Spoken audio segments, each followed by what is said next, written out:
मराठीत बोल, मराठी कसं येत नाही। अरे तो बोलेल नाही बोलणार, त्यांच्याने काय मराठी भाषेला नुकसान होतंय का? भोकं पडतायत का? मला तर ते रील पाहिल्यावरती असं वाटलं की केतकी चितळेला गटारीचे 2 पेग जरा जास्तच झाले होते। जी काही भाषा आहे की मराठीला अभिजात दर्जा कशासाठी द्यायचा, अगं बाई मराठीला अभिजात दर्जा देण्यासाठी काय काय परिश्रम घ्यावे लागले आहेत हे तुझ्यासारख्या पेग मारणारीला कसं कळेल। शिवसेना महिला आघाडी महिला संघटक रेखा कोंडे, खरं तर काल गटारी अमावस्या होती आणि गटारी अमावस्येच्या दिवशी केतकी चितळेंनी काहीतरी मूर्खासारखे 2-3 रील सोडले।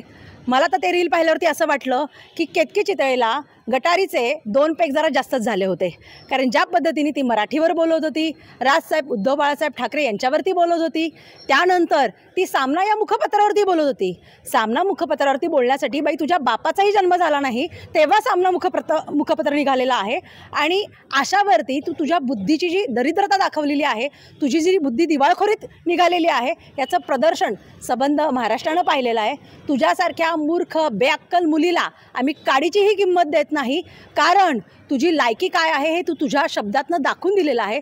जिथे तू म्हणतेस की मराठीला अभिजात दर्जाची गरज काय, इन्सिक्युअर्ड व्हायची गरज काय, खरं बघायला गेलं तर केतकी चितळेच इन्सिक्युअर्ड आहे, कारण सध्या तिच्या हाताला काम नाही आणि खिशात दमडा नाही।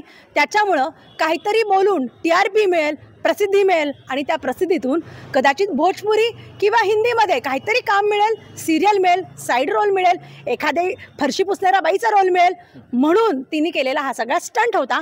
अशा स्टंटला आम्ही कात्रजचा घाट दाखवतो आणि बाई तुझ्यात दम असेल ना तर रीलच्या त्या कॅमेऱ्यातनं बाहेर ये, रस्त्यावर ये, मग शिवसेना महिला आघाडी आणि शिवसेना तुला काय चांगल्या भाषेत सांगायचं आहे ना ते व्यवस्थित सांगतील।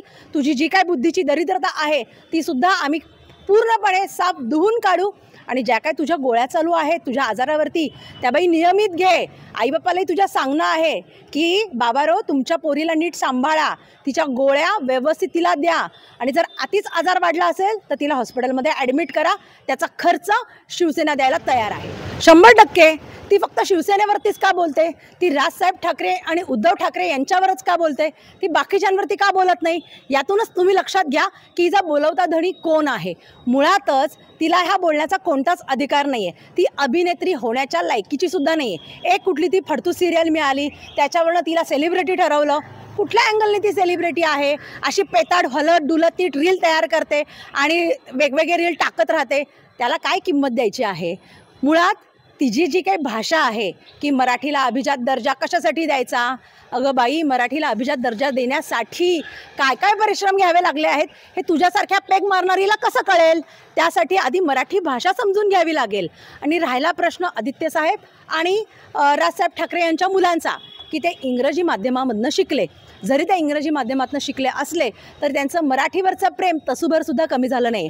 कुठेतरी थांबलं पाहिजे, तुमचं पुढचं पाऊल काय असणार आहे? म्हणूनच सांगितलं की त्या रीलच्या फ्रेममधनं बाहेर ये, तू ज्या कुठल्या बिळामधनं हे रील तयार करते ते त्यातून तू बाहेर ये, रस्त्यावर ये आणि मग आमच्याशी बोल, मग तुला आम्ही जशास तसे उत्तर देऊ। तुझं गाल आणि आमचा हात नक्कीच एकमेकांना भिडेल, मग तो सामना कसा रंगेल हे बघायला सगळ्या महाराष्ट्राला नक्कीच आवडेल। नमस्कार, मी अनंत रामचंद्र घरत, शिवसेना प्रसिद्धी प्रमुख। मला ह्यातनं एकच सांगायचं केतकी चितळेबाईला, अगं तू ज्या सामनावर बोलते ना तो वंदनीय हिंदू हृदय सम्राट बाळासाहेब ठाकरे यांच्या कुंचल्यातून तयार झालेला सामना आहे, त्यांच्या विचारातून तयार झालेला सामना आहे। तो सामना वाचण्यासाठी PMO ऑफिसपासून ते महाराष्ट्रातल्या मुख्यमंत्री ऑफिसपर्यंत रोज सकाळी उठून पहिलं वाचलं जातं की बाबा आज काय नवीन आलेलं आहे आपल्यावर। त्यामुळे सामनावर बोलण्याची जी लायकी नाही आहे। राहिला शिक्षण कोणी घ्यायचं, कुठल्या क्षेत्रात घ्यायचं हे हिने आम्हाला शिकवायची गरज नाही आहे। आम्ही डॉक्टर बाबासाहेब आंबेडकरांच्या विचारांचे, महात्मा फुलेंच्या विचारांचे पाईक आहोत, त्यामुळं आम्हाला माहिती आहे शिक्षण किती गरजेचं आहे। इंग्रजी माध्यमांमध्ये बहुजनांनी शिकायचं नाही का हे आम्हाला सांगणार का? म्हणजे ह्यांची मुलं शिकवायची अमेरिकेत लंडनला पाठवायची आणि बाकी बहुजनांनी इंग्रजी माध्यम शिकायचं नाही आणि इथं ढोल वाजवत राहायचं का, इथंच नाचत राहायचं का आणि इथंच आंदोलनामध्ये केसेस घेऊन राहायचं का? तर यांनी आम्हाला ते शिकू नये। इंग्रजी माध्यमांमध्ये आदित्य ठाकरे किंवा ठाकरे परिवारामधले जरी शिकत असतील तरी तिने तिच्या मागे पण जाऊन बघितलं पाहिजे की फडणवीसांची मुलं कुठे शिकतात आहे, भाजपचे मोठे मोठे नेते त्यांची मुलं कुठे शिकतात आहे, हे बघायचं. म्हणजे स्वतःचं ठेवायचं झाकून, दुसऱ्याचं पाहायचं वाकून.